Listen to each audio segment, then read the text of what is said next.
Minha diretoria, há algum tempo eu não vi um Fla-Flu tão desequilibrado quanto foi o jogo deste sábado à noite. Pelo seguinte, tem um Fluminense 4-1 em cima do Flamengo na final do ano passado, mas o massacre do jogo foi diferente, né? O Flamengo teve oportunidades, o Flamengo teve 7 grandes chances de gol, chances claras de gol.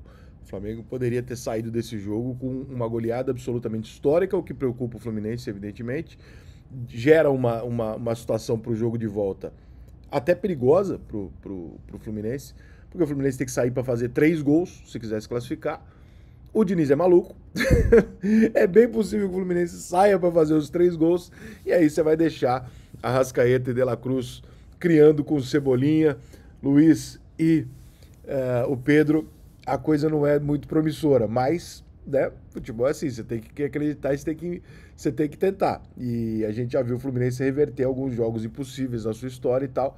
O problema não é apenas reverter o resultado, que é muito difícil, né? Porque são 3 gols que o Fluminense tem que fazer de diferença em cima de um elenco do Flamengo que é fantástico. A atuação do primeiro jogo é mais assustadora do que o placar. Foi 2-0, quase foi um, né? Porque o segundo gol foi no finalzinho.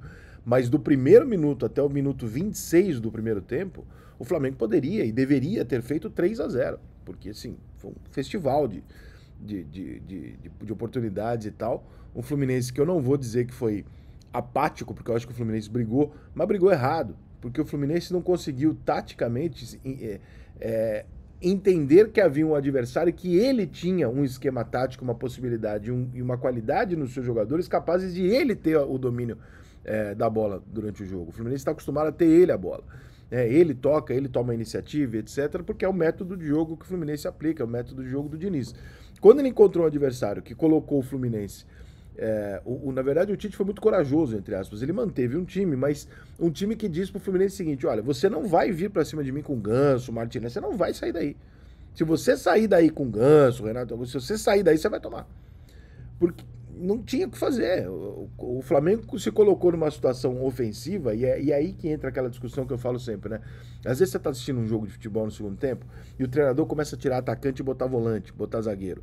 Eu entendo o que ele tá fazendo, mas eu acho assim, se você tem um contra-ataque aberto, você tem uma possibilidade de atacar, você com 3 jogadores e o adversário marcando com 3 ou com 2, ele vindo pra cima de você com a sua defesa original postada, é muito maior a sua chance de matar o jogo no contra-ataque do que ele fazer o gol. É que o treinador tem um pouco de medo, essa coisa de falar, pô, aí eu boto um atacante a mais, ou então eu deixo lá 3 atacantes, e aí se eu tomo o gol no final, vão falar que, porra, eu podia ter. Né? O problema é esse, o problema do mundo é esse, né? O vão falar, foda-se o que vão falar, faz, você acredita. E o Tite colocou o time numa situação ontem, e o Diniz também colocou um time ofensivo, só que o time do Flamengo é melhor. Não tem como a gente colocar. O time do Fluminense é muito bom. Mas o time do Flamengo, se tivesse nos últimos 3, 4 anos jogando 80% do que ele pode, ele teria ganhado todos os títulos. Porque ele é melhor. E esse ano aqui ele se reforçou mais ainda, trouxe um puta de um treinador e tal, e o Cebolinha voltou a jogar, e o cara, e aí, meu irmão? Aí é difícil, cara. O banco de reserva dos caras tem Gabigol, Bruno Henrique, é foda, cara. Como diz o Bruno Henrique, é um outro patamar de dinheiro, de elenco, de possibilidades. E o Flamengo colocou em campo, assim como o Fluminense corajosamente, uma formação ofensiva. E a formação ofensiva do Flamengo, ela sobrepôs a formação do Fluminense. E na medida em que o Flamengo consegue ofensivamente funcionar e o Fluminense começa a perceber que ele não está conseguindo parar, ele começa a voltar. E quando ele começa a voltar, ele não tem a bola. E quando o Fluminense não tem a bola, ele não joga. Né? A gente sabe que o proposta do Fluminense é essa. Então, o jogo saiu do jeito que o Flamengo queria, as bolas não entraram, para sorte do Fluminense, as bolas não entraram, porque se tivesse entrado, teria sido pior do que o 4-1, porque, olha, foi constrangedora a diferença dos dois times ontem. E o Flamengo sai consagrado do Maracanã pela atuação, não pelo placar, né? 2-0 não é nenhum absurdo num clássico e tal, mas a maneira que o Flamengo se portou. E aí vale dizer uma coisa para ser justo. Foi o primeiro jogo do Flamengo no ano. Foi o primeiro grande jogo do Flamengo que ele foi testado na temporada. Falei assim, ó, hoje é para valer, hoje é um clássico contra um adversário muito forte. E o Flamengo respondeu desse jeito. Então, se tinha algum, e se tem algum flamenguista que tá naquela de, mas eu não sei, porque contra o Madureira, porque contra não sei quem, eu não gostei tanto. Então, meu irmão, o que na hora do vamos ver, foi isso aí. Então, o trabalho do Tite tá fluindo. O Flamengo encontrou uma maneira sólida de jogar, a defesa do Flamengo se acertou, o Tite arrumou o time de trás para frente, que é o que quase todo treinador faz. E o time do Flamengo hoje tem jogada na frente, tem saída de bola, tem contra-ataque, tem ataque posicional, e a defesa do Flamengo está bem postada e muito difícil de superar. Então, o Flamengo dá um passo enorme para se classificar? Cara, eu acho muito difícil o Flamengo tomar 3-0 de alguém. 3 gols diferentes que seja, né? 4-1, enfim.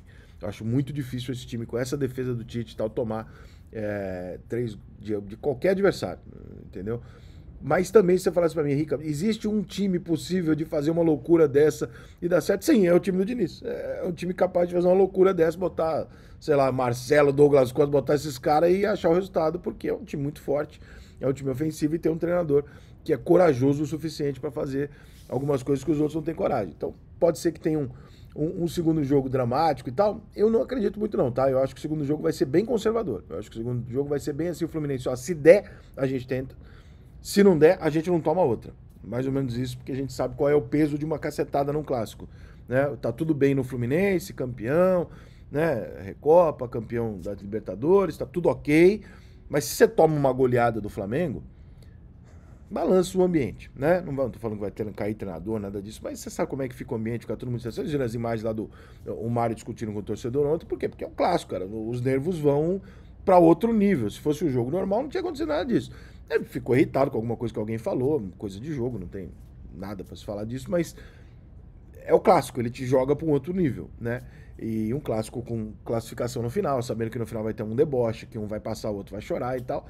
Tem todo um ambiente ali desfavorável pro Fluminense nesse segundo jogo. Mas olha, parabéns pro Flamengo pela grande atuação. O Tite conseguiu encontrar uma forma de jogar. Aliás, o Tite insistiu numa forma de jogar e numa formação desde o começo. Acreditou nessa formação, levou adiante e mostrou que alguns jogadores do Flamengo, inclusive, que não jogavam nas mãos de outros treinadores estrangeiros, né? Porque o treinador estrangeiro é mito, o Tite foi lá e conseguiu fazer funcionar. E acho que o Flamengo tem, além de ter uma vaga na final muito perto, uma temporada inteira muito promissora, né? Porque o Flamengo é favorito a quase tudo que ele disputar pelo elenco que tem. E agora mostrando futebol e uma defesa consistente. Foi um dos clássicos de Fla-Flu dos últimos anos mais discrepantes que eu vi. Inclusive, se você pegar o jogo e não o placar, é mais discrepante até do que o 4-1. Tamanhas oportunidades que o Flamengo teve dentro da pequena área, às vezes, do Fluminense, e que, para sorte do Fluminense, não concluiu. Foi um jogo que me surpreendeu. Eu achei que o Flamengo era melhor e tal, mas não achei que ia ser essa porrada toda, não. E acho que o Fluminense também não achou. Sucesso na Europa, Superbet, agora no Brasil. Tem bônus generosos, super odds e saques instantâneos na hora que você ganha. Seja super com Superbet.